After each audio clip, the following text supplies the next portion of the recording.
નમસ્કાર વિદ્યાર્થી મિત્રો, આપણે ધોરણ 11 માં ચેપ્ટર નંબર 8 કોષ જે જીવનનો એકમ માનવામાં આવે છે એની ચર્ચા કરી રહ્યા હતા. શરૂઆતમાં આપણે આદિકોષ કેન્દ્રીય સજીવથી લઈને સુકોષ કેન્દ્રીય સજીવ સુધીની ડિટેલમાં વિગતવાર અભ્યાસ કર્યો.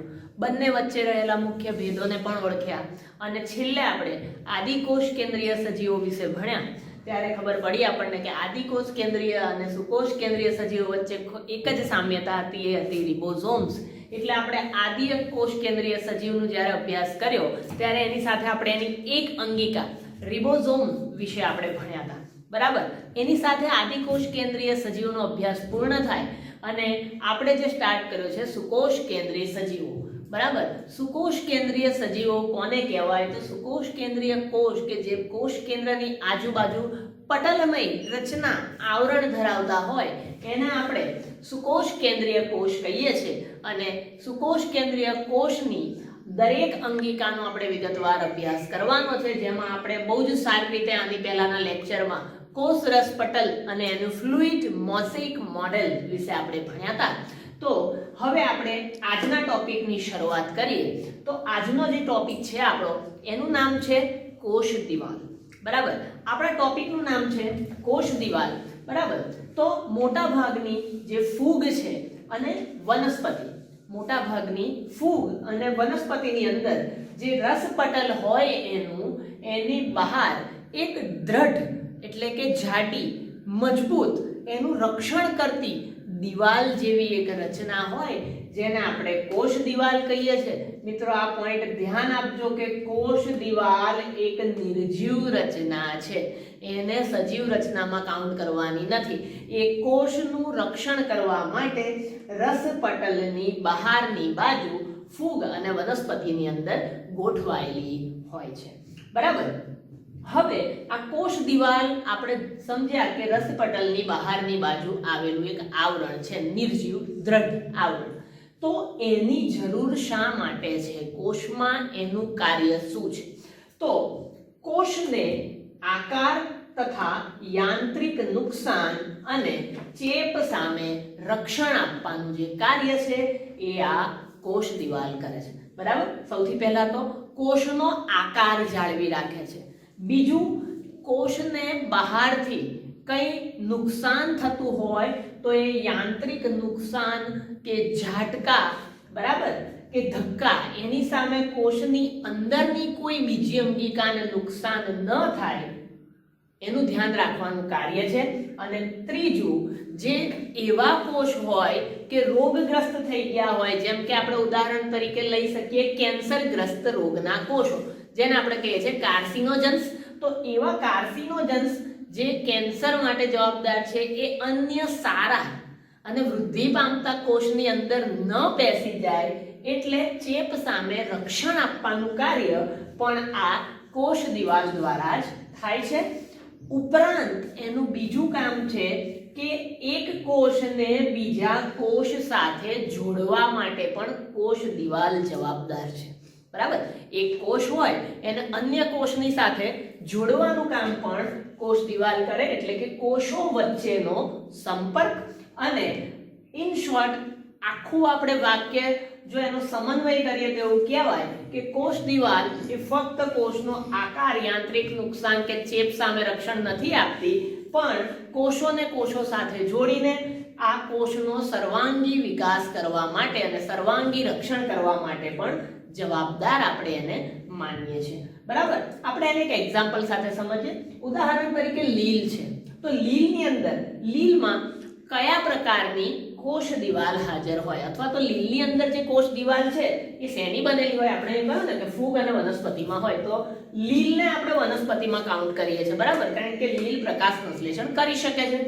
તો લીલની અંદર જે કોષ દિવાલ છે, આ 2 માર્ક્સનો ઇમ્પોર્ટન્ટ ક્વેશ્ચન છે, એ સેલ્યુલોઝ, ગેલેક્ટન્સ, મેનોઝ અને કેલ્શિયમ કાર્બોનેટની બનેલી હોય.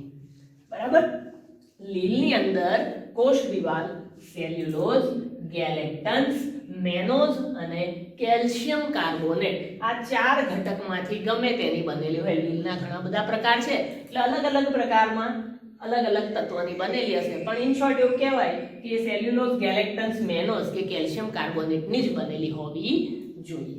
બરાબર. તો હવે વિદ્યાર્થી મિત્રો આ બાજુ ધ્યાન આપો. વનસ્પતિના તરુણ કોષમાં, વનસ્પતિનો તરુણ કોષ એટલે વનસ્પતિનો એવો કોષ કે જે હજી ખૂબ જ નાનો છે અને વૃદ્ધિ પામી રહ્યો છે. બરાબર. વનસ્પતિનો નાનો કોષ કે જે વૃદ્ધિ પામી રહ્યો છે એવા વનસ્પતિના તરુણ કોષમાં પણ કોષ દિવાલ હોય. બરાબર. પણ એ કેવી હોય? પ્રાથમિક પ્રકારની. વનસ્પતિનો કોષ કે હજી જે સંપૂર્ણપણે વિકાસ એનો થયો નથી, સંપૂર્ણપણે પરિપક્વ થયો નથી, એવો નવો તાજો વિભાજન પામેલો કોષ છે, એની આસપાસ જે કોષ દિવાલ હોય એની પ્રાથમિક કોષ દિવાલ કહેવાય. અને આ પ્રાથમિક કોષ દિવાલ આ તરુણ કોષની આસપાસ કેમ છે? તો એ તરુણ કોષની વૃદ્ધિ કરવા માટે આ પ્રાથમિક કોષ દિવાલ એની આજુબાજુ જોવા મળે છે. જેમ જેમ આ પ્રાથમિક કોષ દિવાલ દ્વારા તરુણ કોષની વૃદ્ધિ થશે એમ એમ ધીરે ધીરે આ પ્રાથમિક કોષ દિવાલનું ક્ષય થવા લાગશે, એટલે કે તૂટવા લાગશે. બરાબર. તો તૂટી જશે તો પછી શું થશે વિદ્યાર્થી મિત્રો? તો જેમ જેમ કોષની વૃદ્ધિ થશે, કોષ પરિપક્વ થશે, એમ પ્રાથમિક દિવાલ તૂટી જશે અને એના સ્થાને દ્વિતીયક કોષ દિવાલનું નિર્માણ થશે, જે આપણે કહીએ છીએ ને અન્ય રોગો સામે રક્ષણ કરે, કોષનો આકાર જાળવે. બરાબર. એ જે અસલ કાર્ય કરે છે એવી કોષ દિવાલ કોષ જ્યારે પરિપક્વ થાય ત્યારે આવે, જેને દ્વિતીયક પ્રકારની કોષ દિવાલ કહીએ છીએ. એટલે એવું કહેવાય કે પ્રાથમિક કોષ દિવાલ તરુણ કોષમાં વૃદ્ધિની ક્ષમતા વધારે અને કોષ વૃદ્ધિ પામે, પરિપક્વ થઈ જાય એટલે આ પ્રાથમિક દિવાલ તૂટી જાય અને એની અંદરની બાજુ દ્વિતીયક કોષ દિવાલનું નિર્માણ થાય. બરાબર. ઉપરાંત કોષ દિવાલની અંદર મધ્ય પટલ રચના આવેલી છે. બરાબર. કોષ દિવાલની અંદર આવેલી આ મધ્ય પટલ નામની રચના કે જે કેલ્શિયમ પેક્ટેટ તત્વની બનેલી છે. બરાબર. કોષ દિવાલની અંદર જે મધ્ય પટલ રચના છે કેલ્શિયમ પેક્ટેટની બનેલી છે. બરાબર. અને આ કેલ્શિયમ પેક્ટેટ દ્વારા એક કોષ બીજા કોષ સાથે જોડાય. આપણે કીધું કે કોષ દિવાલ એક કોષને બીજા કોષ સાથે જોડે, એ જોડવા માટે જવાબદાર તત્વ કયું છે? કોષ દિવાલની અંદર આવેલું કેલ્શિયમ પેક્ટેટ. શોર્ટ ક્વેશ્ચનમાં પૂછાય એવો પ્રશ્ન છે. બરાબર. ખાસ આને તૈયાર કરવો. બરાબર. તો મધ્ય પટલની અંદર આવેલું કેલ્શિયમ પેક્ટેટ એ એક કોષને બીજા કોષ સાથે જોડે, એટલે એવું કહેવાય કે આજુબાજુના કોષોને એકબીજાના સંપર્કમાં રાખવાનું કામ કરે છે. બરાબર. અને સાથે જ ખૂબ જ ઇમ્પોર્ટન્ટ પોઈન્ટ કે કોષ દિવાલ અને મધ્ય પટલના તંતુ, કોષ દિવાલ અને મધ્ય પટલના તંતુ એટલે કે કેલ્શિયમ પેક્ટેટ. બરાબર. કોષ દિવાલ અને એની અંદર રહેલા મધ્ય પટલના તંતુઓ એ કોષના કોષરસને કોષની અંદર આવેલી બીજી બધી અંગિકાઓના સંપર્કમાં રાખવાનું કામ પણ કરે છે. કારણ કે અંગિકાઓ તો 7-8 જેટલી છે કોષમાં. આ બધી જ અંગિકાઓ ક્યાં છે? તો કોષની અંદર રહેલા કોષરસની અંદર તરતી હોય. તો આ દરેક અંગિકા એ બીજી અંગિકાને કઈ ને કઈ રીતે સંકળાયેલી હોય, કઈ ને કઈ રીતે આયનો ટ્રાન્સફર કરતી હોય. તો એ ક્યારે થાય? જ્યારે એક અંગિકા બીજી અંગિકા સાથે કોઈ ને કોઈ રીતે જોડાયેલી હોય. તો એ કાર્ય કરે છે આ કોષ દિવાલ અને મધ્ય પટલના તંતુ કે જે સમગ્ર કોષરસની અંદર આવેલા અલગ અલગ અંગિકાઓને એકબીજા સાથે જોડવાનું કાર્ય કરે છે અને એ જોડાણ કોષરસ મારફતે થાય છે. તો વિદ્યાર્થી મિત્રો આ પોઈન્ટ હતો કોષ દિવાલ, જે 3 માર્ક્સમાં પૂછાયો.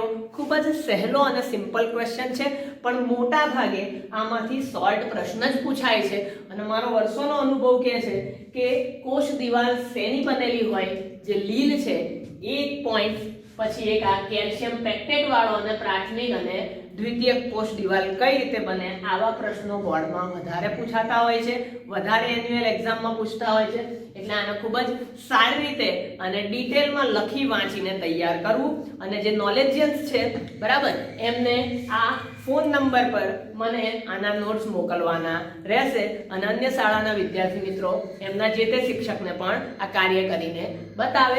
બરાબર. એની સાથે તમે આને એકવાર પ્રોપર લખી વાંચીને તૈયાર કરી લો. આની સાથે આપણે આ ટોપિક પૂર્ણ થાય છે. બરાબર. Okay, thank you very much.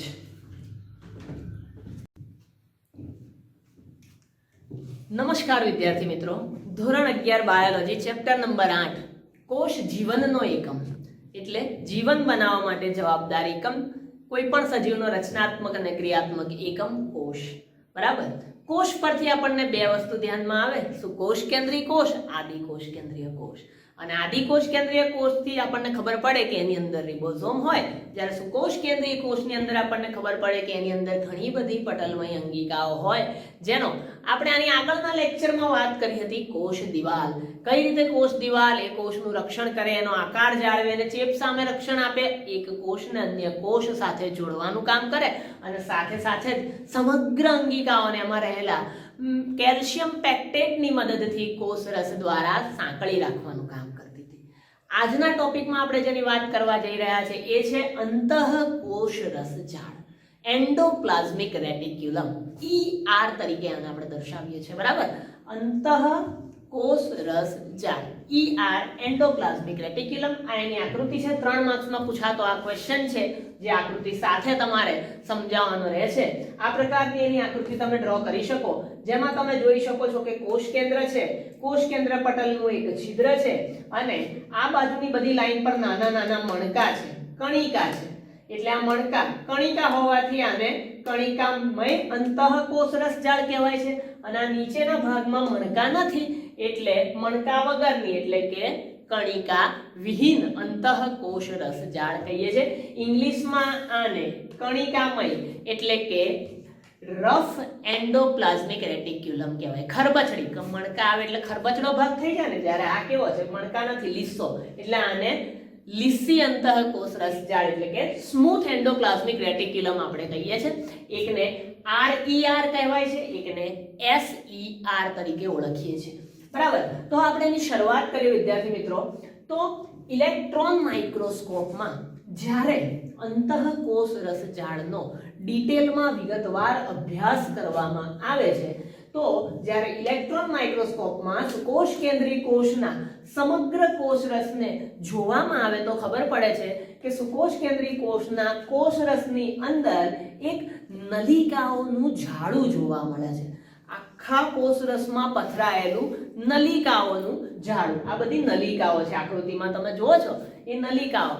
આ તો મેં એક જ દોરી છે, આવી સેંકડો હોય કોષ રસમાં, એટલે આના ઉપર બીજી, ત્રીજી, ચોથી, પાંચમી એવી 100 નાખી દો તો જાળી દેખાય ને.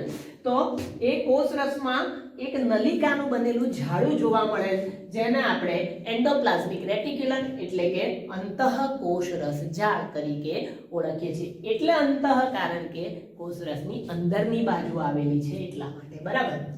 હવે આગળ વાત કરીએ કે એ આંતરકોષીય અવકાશને 2 ભાગમાં વહેંચવાનું કાર્ય કરે છે. બરાબર. આંતરકોષીય અવકાશ એટલે 2 કોષોની વચ્ચે રહેલી જગ્યા. બરાબર. આ બધા પોઈન્ટ ધ્યાન આપવાના. આંતરકોષીય અવકાશ એટલે કે 2 કોષની વચ્ચે રહેલી જે જગ્યા છે એ જગ્યાને 2 ભાગમાં વહેંચવાનું કામ કરે છે. કોણ? Endoplasmic reticulum. કઈ રીતે? તો એક પટલની અંદરનો ભાગ અને એક પટલની બહારનો ભાગ. એટલે કે એક કોષ અંતઃકોષ રસજાળની અંદરનો ભાગ અને એક એની બહારનો ભાગ. એટલે એનો બહારનો ભાગ એટલે કે આ કોષ રસ વાળો ભાગ છે. બરાબર. આ કોષ રસ વાળો ભાગ અને આ જે આકૃતિ દોરી છે એની અંદરનો ભાગ, એવા 2 ભાગમાં એ વહેંચે.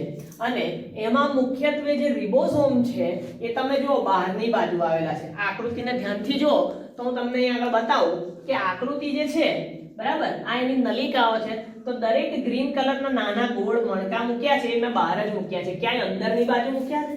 ના.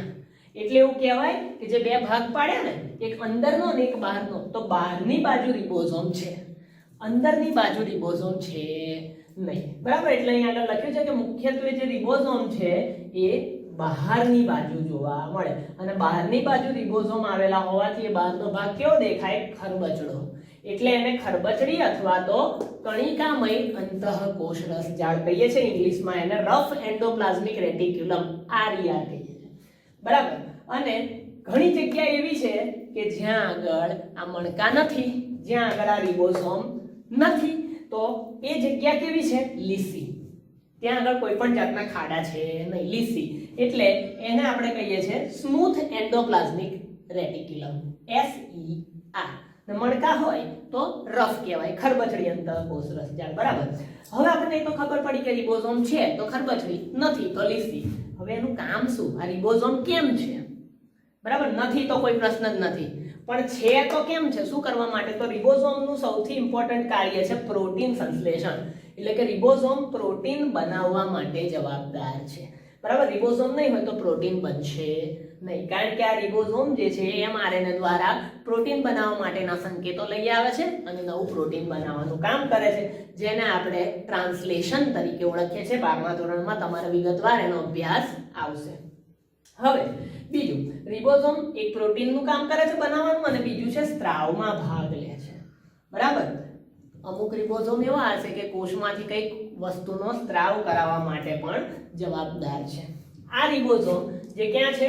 ખરબચડી કણિકામય અંતઃકોષ રસજાળની ઉપર છે, બરાબર, એ વધારે છે, બરાબર. એટલે જે RER છે એનો ભાગ વધારે હોય, વિસ્તૃત હોય, SER નો ભાગ ઓછો હોય. જો જે રિબોઝોમ વાળી અંતઃકોષ રસજાળ છે જે અહીં સુધી બતાવી છે, જોઈ વધારે છે આ ભાગ, અને આ કેટલો છે? ખૂબ જ ઓછો. જે વસ્તુ અહીં આગળ સાર્થક થાય છે કે જ્યાં રિબોઝોમ છે એ અંતઃકોષ રસજાળની સપાટી વધારે છે, વિસ્તૃત છે. રિબોઝોમ નથી એટલે કે કણિકા વિહીન છે, એની જગ્યા ખૂબ જ ઓછી. એટલે આપણે એવું કહી શકાય કે કોષની અંદર RER નું પ્રમાણ વધારે હોય અને SER નું પ્રમાણ કેવું હોય? ઓછું હોય, બરાબર. હવે એક સામાન્ય મુદ્દાની ખાલી ચર્ચા કરી લઈએ. જે SER છે, આ તો ખબર પડી, RER ની અંદર રિબોઝોમ છે, પ્રોટીન બનાવે છે, સ્ત્રાવ કરાવે છે, એના માટે કામ છે. તો આ SER નું કામ શું? કંઈક તો કાર્ય હશે ને, જે સ્મૂથ છે. તો જે લીસી અંતઃકોષ રસજાળ છે એનું મુખ્ય કામ છે લિપિડ સંશ્લેષણ. જેમાં પ્રોટીન બનાવે છે એમાં લિપિડ બનાવવાનું કામ કરે છે, અને સાથે જ પ્રાણી કોષમાં સ્ટીરોઇડ પ્રકારના અંતઃસ્ત્રાવ. સ્ટીરોઇડ એટલે જે લિપિડનું બંધારણ ધરાવતા હોય એવા અંતઃસ્ત્રાવ. જ્યારે હું આ વાક્ય બોલું ત્યારે તમારે આની નીચે લખી દેવાનું, એટલે તમને ખ્યાલ આવે. સ્ટીરોઇડ અંતઃસ્ત્રાવ એટલે કે જે લિપિડનું બંધારણ ધરાવતા હોય એવા અંતઃસ્ત્રાવ, અને લિપિડના સંશ્લેષણ માટે પ્રાણી કોષમાં આ લીસી અંતઃકોષ રસજાળ ખૂબ જ અગત્યની છે અને ખૂબ જ મહત્વની છે. એની સાથે આપણે આ અંતઃકોષ રસજાળ વાળો ટોપિક પૂર્ણ થાય છે. વિદ્યાર્થી મિત્રો, આની વ્યવસ્થિત આકૃતિ દોરીને આ તૈયાર કરી દેજો. ખૂબ જ ઈઝી છે, કંઈ છે નહીં. અંતઃકોષ રસજાળના ભાગોના નામ દર્શાવી દેવાના અને ખાલી લીસી અને ખરબચડી અંતઃકોષ રસજાળ અને ઉપર રિબોઝોમ મૂકીને એના કાર્ય સમજાવવાના છે, પ્રોટીન અને લિપિડ બનાવવાનું. એકદમ રોકડા માર્ક્સનો ક્વેશ્ચન છે, એટલે જે નોલેજિયન છે એ ખૂબ જ સારી રીતે વ્યવસ્થિત સમજી વિચારીને આના નોટ્સ બનાવીને મને WhatsApp નંબર પર સેન્ડ કરી દેશે, બરાબર. અને ખૂબ જ શાંતિથી આ કાર્ય કરવાનું છે, તો આને એકવાર ધ્યાનથી જોઈ લો, બરાબર, અને વ્યવસ્થિત પ્રિફર કરી લો. Okay, thank you very much.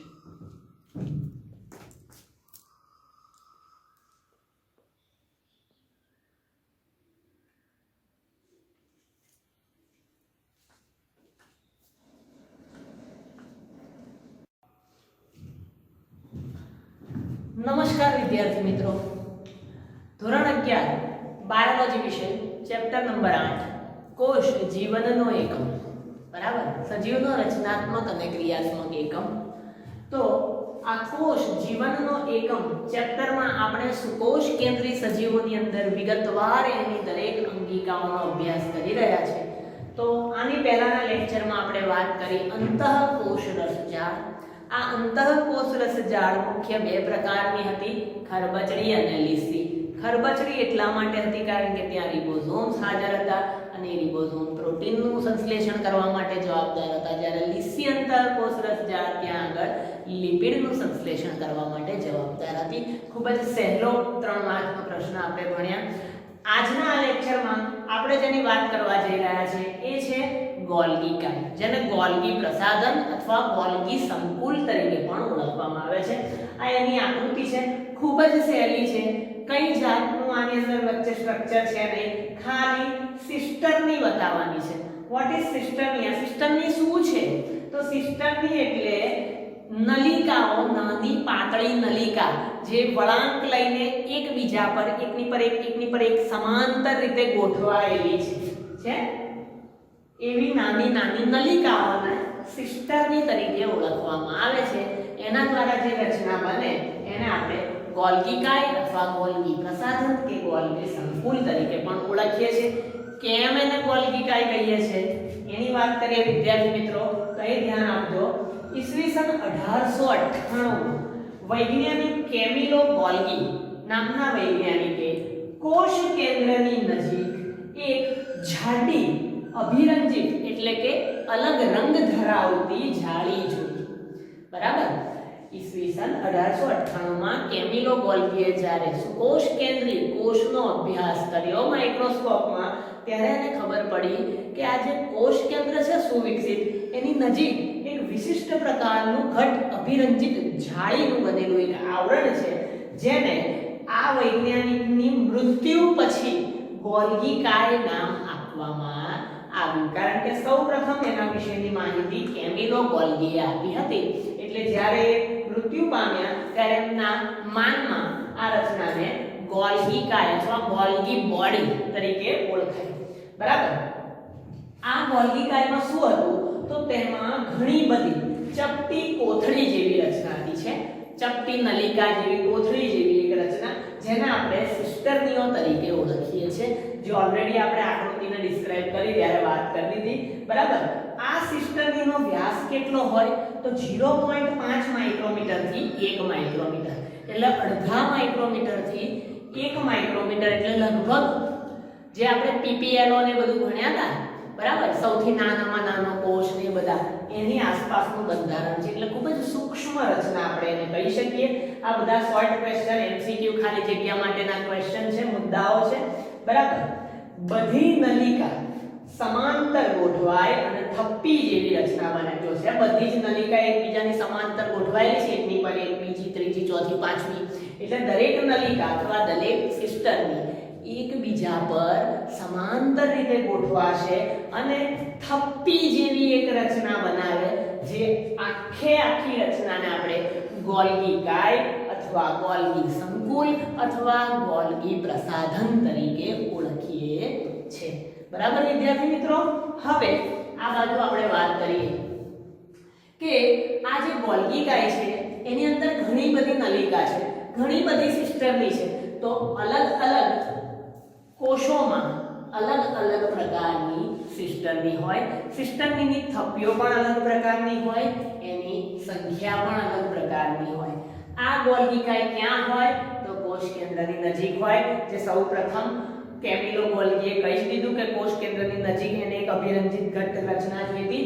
તો કોષ કેન્દ્રની નજીક હોય અને તેમાં નિર્માણકારી અને પરિપક્વ બે સપાટી હોય. બરાબર. આ એક સિસ્ટરની છે. ફોર એક્ઝામ્પલ આ પેન છે, એક સિસ્ટરની છે. બરાબર. તો આ પેનનો એક છેડો છે. આ એક છેડાને આપણે કરીશું નિર્માણકારી. બરાબર. આ એનો કેપ વાળો ભાગ છે, આ નિર્માણકારી છેડો છે, આ પરિપક્વ છેડો છે. બરાબર. એટલે આ નિર્માણકારી છેડાને આપણે બહિર્ગોળ કહીશું, આને અંતર્ગોળ કહીશું, આને શીશ છેડો કહીશું, આને ટ્રાન્સ છેડો કહીશું. ત્રણ નામ છે: નિર્માણકારી, પરિપક્વ. બરાબર. ત્યાર પછી બહિર્ગોળ, અંતર્ગોળ અથવા તો શીશ છેડો અને ટ્રાન્સ છેડો. આમ આવી ઘણી બધી થપ્પીઓ ગોઠવાય એટલે આવું બની જાય. બરાબર. માકું છૂકું એટલે એના બે છેડા છે, એક નિર્માણકારી છેડો અને એક પરિપક્વ છેડો. બંને સપાટી એકબીજાથી અલગ છે. બરાબર. આ બંને સપાટી એકબીજાથી અલગ છે, જો એકબીજા સાથે જોડાયેલી નથી. બરાબર. પણ જ્યારે એ બીજી સિસ્ટર્નીના સંપર્કમાં આવે ત્યારે એકબીજા સાથે જોડાઈ જાય છે. બરાબર વિદ્યાર્થી મિત્રો. અને આ સિસ્ટર્નીનું મુખ્ય કામ શું છે? આ બે છેડાવાળી સિસ્ટર્નીનું મુખ્ય કામ શું છે? તેનું મુખ્ય કાર્ય છે કોષમાંથી બહાર જતા, બરાબર, કોષમાંથી બહાર જતા અથવા બહારથી કોષની અંદર આવતા ઘટકોનું પેકેજિંગ કરે અને અંતઃકોષરસ જાળની મદદથી એ શું કરે? શીશ છેડામાંથી ટ્રાન્સ છેડા સુધી એ ઘટકને પહોંચાડવાનું કામ કરે. ઉદાહરણ તરીકે આ એક સિસ્ટરની છે. બહારથી આવેલા ઘટકને કોષની અંદર જવું હોય અથવા કોષની અંદરના ઘટકને કોષની બહાર જવું હોય તો એને આ બંને છેડામાંથી પસાર થવું પડે. બરાબર. એટલે જે બહારથી આવેલું દ્રવ્ય છે અથવા અંદરથી બહાર જતું દ્રવ્ય છે એને સૌપ્રથમ ક્યાં પહોંચવું પડે? રિબોસોમ પાસે. રિબોસોમ ક્યાં છે? અંતઃકોષરસ જાળમાં છે. એટલે પહેલા એ પહોંચશે અંતઃકોષરસ જાળમાં. જ્યારે અંતઃકોષ રસજાળમાં પહોંચશે ત્યારે અંતઃકોષ રસજાળમાંથી એ પહોંચે છે ગોલ્ગી કાય પાસે અને ગોલ્ગી કાયના શીર્ષ છેડા નિર્માણકારી છેડામાંથી પહોંચે છે પરિપક્વ છેડા સુધી અને પરિપક્વ છેડે પહોંચે ત્યારે એ દ્રવ્ય કાં તો અંદર જઈ શકે અથવા અંદરથી બહાર જઈ શકે એટલે ખૂબ જ ઇમ્પોર્ટન્ટ છે અને તમે જોયું કે અહીંયા આગળ આપણે એવો શબ્દ વાપર્યો અંતઃકોષ રસજાળની મદદથી એટલે હંમેશા યાદ રાખવાનું ગોલ્ગી કાય એ અંતઃકોષ રસજાળની સાથે જોડાયેલી જ હોય અહીંયા આગળના પોઈન્ટમાં છે માટે તે ER સાથે જોડાયેલી હોય છે કારણ કે જ્યારે એને કાર્ય કરવું હોય ત્યારે ER ની મદદ લેવી પડે છે અંતઃકોષ રસજાળની મદદ એને અવશ્યપણે લેવી જ પડે છે બરાબર એટલે ગોલ્ગી કાય અંતઃકોષ રસ સાથે જોડાયેલી જોવા મળે છે ત્યાર પછી નહીં ધ્યાન આપશો વિદ્યાર્થી મિત્રો તો તમને ખબર પડશે કે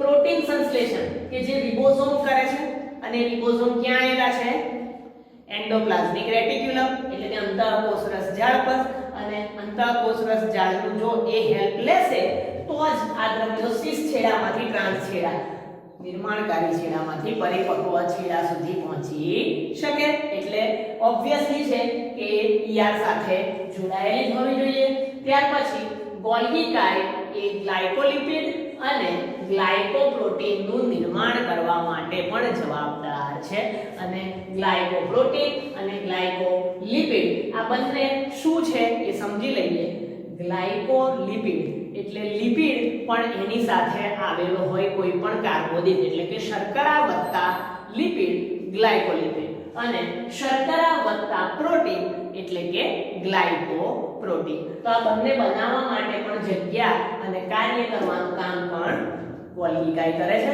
તો મિત્રો આ લેક્ચરમાં આ ચેપ્ટરમાં આપણે વાત કરી ગોલ્ગી કાય ગોલ્ગી પ્રસાધન ગોલ્ગી સંકુલ જે તમારે આકૃતિ દોરીને તૈયાર કરવાનો 3 માર્કનો ખૂબ જ ઈઝી ક્વેશ્ચન છે યાદ કરવામાં પહેલા તમારે હિસ્ટ્રી લખી દેવાની કેમિલો ગોલ્ગી વિશે 2-3 વાક્ય લખી દેવાના ત્યાર પછી એના વ્યાસને દર્શાવી દેવાનો વ્યાસ દર્શાવ્યા પછી સીધું એની સિસ્ટમની પર આવી જવાનું એના બે છેડા નિર્માણકારી પરિપક્વ છેડો અને ત્યાર પછી એનું કામ અને એના કામમાં ER નો રોલ ઓકે ખૂબ જ ઈઝી ક્વેશ્ચન બહુ સરળતાથી સુંદરતાથી આ તૈયાર કરી દેવાનો છે અને જે પણ નોલેજના વિદ્યાર્થી મિત્રો છે એ આ નંબર પર મને WhatsApp કરીને લખીને બરાબર અને ચેક કરીને તમને અમુક સમયાંતરે આને ગ્રેડ પણ પહોંચાડવામાં આવશે જે સારું કામ કરે છે એને બરાબર અને અન્ય શાળાના જે પણ કંઈ વિદ્યાર્થી મિત્રો છે એમના જે તે શિક્ષકને આ વસ્તુ લખીને પહોંચાડી દેશે અને આ સિવાય તમારે આના માટે કોઈ પણ સાહિત્યનો ઉપયોગ કરવાનો રહેતો